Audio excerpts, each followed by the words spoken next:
All right, folks, it's time for my early thoughts on V Rising. I remember when it first came into early access a few years back. I was doing a podcast with a couple of guys. One of them was big into this, and he was having fun with it. I know it was getting rave reviews at the time when it first came into early access, but my headspace wasn't in the crafting survival genre at the time because most of the games that I had played up until that point in the crafting survival genre just weren't games that appealed to me because they didn't have a good story. And story is everything to me. And flash forward to 2024, and I've been able to sink my teeth into treasures like Valheim and Shrouded in particular. We've been playing that multiplayer for the past few months. We finally actually finished all the content that's there in that early access. And when this was announced that it was coming into the final launch, the 1.0 launch edition, I said, you know what? It's time to give this a try. I have generally enjoyed my experience so far. There are some quirks that make me feel like it's not quite as polished as it could be, but overall, it's a very good experience. It's got the traditional crafting survival stuff that you love. Make your weapons, make your armor, upgrade those things, build your base and everything else. But above and beyond all of that is a really unique gameplay mechanic tied to the fact that you are, of course, a vampire, and you're on your way to hopefully, potentially becoming the next Dracula, and your objective is to sort of take over the map. And what's really cool here, and this is where I want to make sure that everybody understands how much is here. There are so many ways to play this game because you can play it single player, no PvP, solo server, or you can go in with other people and play PvP, or you can do it co-op with your friends. There's lots of different options, and I think that that's key to making a game these days in 2024 beyond is making it as accessible as it possibly can be. And they've done a really good job of that.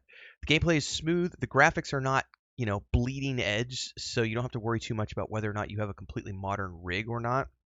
I'm currently still on my older gaming laptop, which has a 1080 in it, and it runs this game flawlessly on ultimate settings, even running Steam Labs. So it works there.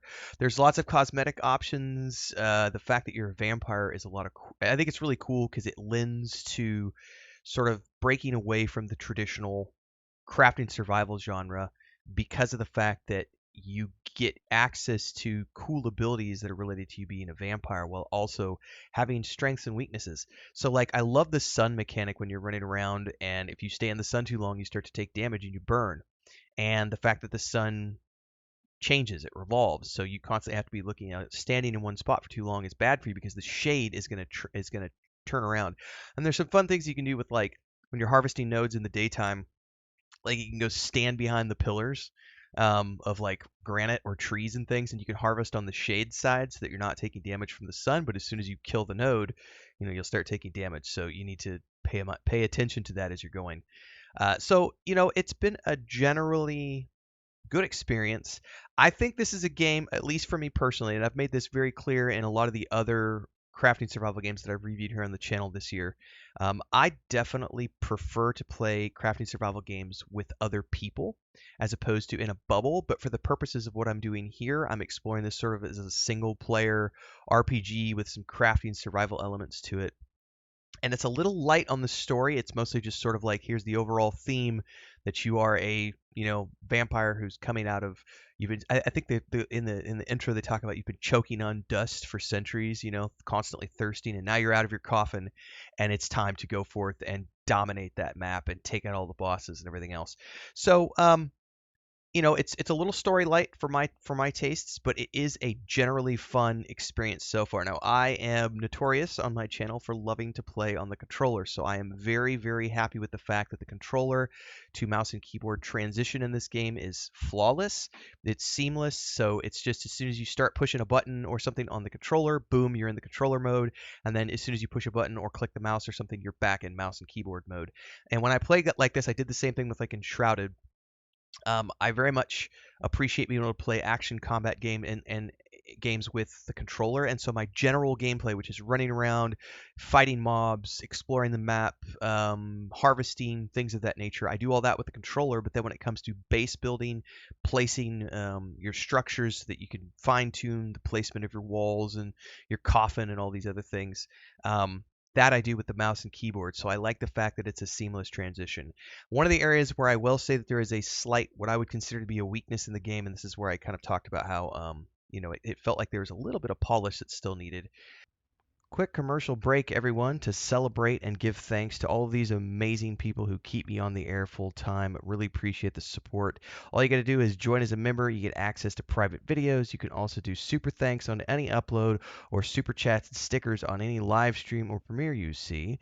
And beyond that, don't forget we're multi-streaming over on Twitch now, so you can support over there as well. Thanks so much to everybody. Let's get back to the video at hand. The controls on the controller out of the box are really weird. Like, some of the stuff is normal, like your attack and everything else, but the movement of like the way normally when you were playing on a controller, as an example, your left thumbstick would move your character forward, backward, whatever, and then your right thumbstick would turn, you turn your character, but it would turn the camera with you. It doesn't do that here. They actually want you to you have to hold the Y button down and then use the right and left triggers to turn your character. And while you're doing that, you can move up on the thumbstick. It's a really weird way to move the character around, and I'm not a fan of that. I've been told you can rebind some certain things, but I couldn't find anything in the options that would allow me to rebind the movement to the way I wanted with the right thumbstick for the, turn your character and it turns with you. Because right now what it does is if you're stationary, if you move your character, you can run off to the right, but the camera stays locked in one position. Whereas if you move to mouse and keyboard, it's a much more fluid thing, so you can hold down the right mouse button and turn that camera as you're moving. So I feel like sometimes the movement is the controlling of the character and the movement is a little bit better on the mouse and keyboard.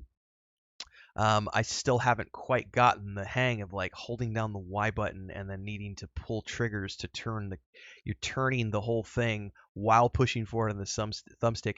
It's way too much work to move the character around, and that's one area where I think it just needs some more polish. And I think that's probably because the controller is a secondary, because for them, they're wanting to get a game out of the box that fits the needs of the mouse and keyboard people who are playing on Steam, and then the PS5 version of the game, which is coming later this year, I would estimate that that's going to see a greater refinement of the controller scheme and layout and everything else, because they are going to be making it for the more accessible for the PlayStation 5 audience. I don't know if it's also coming to the Xbox. I haven't actually looked into that yet, but I do know I appreciate having both modes. So playing it on the PC through Steam, having both options, I like the fact that it's there and you can do so. So overall, is it worth it? I think it is worth it if you like crafting survival games. If you don't like crafting survival games, you probably not, this might not be might not be your cup of tea, but I do think it has some really interesting mechanics.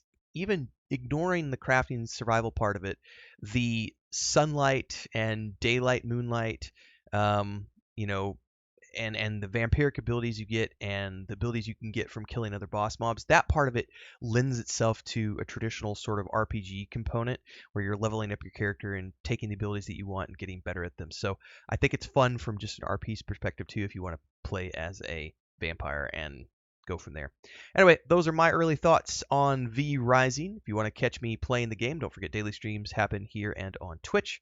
There's a Discord, there's a Patreon. Get a copy of my latest fantasy novel down below in the links, and I'll see everybody in the next one. Stay safe. Don't get bit.